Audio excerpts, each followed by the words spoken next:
ओम साई राम। श्री साई सच्चरित्र अध्याय 28 भाग 5 बुरहानपुर की महिला। अब हम दूसरी चिड़िया भक्त का वर्णन करेंगे। एक दिन बुरहानपुर में एक महिला ने स्वप्न में देखा कि श्री साईं बाबा उसके द्वार पर खड़े हो भोजन के लिए खिचड़ी मांग रहे हैं। उसने उठकर देखा तो द्वार पर कोई भी न था। फिर भी वो प्रसन्न हुई और उसने यह स्वप्न अपने पति तथा अन्य लोगों को सुनाया। उसका पति डाक विभाग में नौकरी करता था। वे दोनों ही बड़े धार्मिक थे। जब उसका स्थानांतरण अकोला महाराष्ट्र को हुआ तो दोनों ने शिरडी जाने का भी निश्चय किया और एक शुभ दिन उन्होंने शिरडी को प्रस्थान कर दिया। मार्ग में गोमती तीर्थ होकर वे शिरडी पहुंचे और वहां 2 माह तक ठहरे। प्रतिदिन वे मस्जिद जाते और बाबा का पूजन कर आनंद से अपना समय व्यतीत करते थे।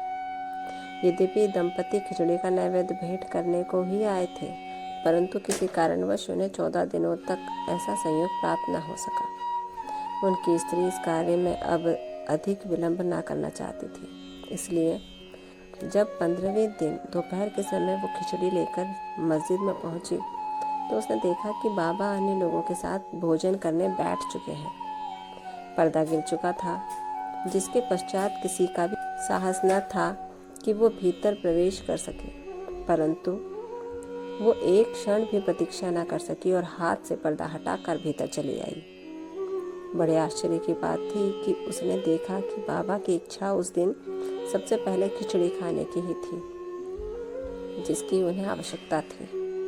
जब वो थाली लेकर भीतर आई तो बाबा को बड़ा हर्ष हुआ और वे उसी में से खिचड़ी के गिलास लेकर खाने लगे।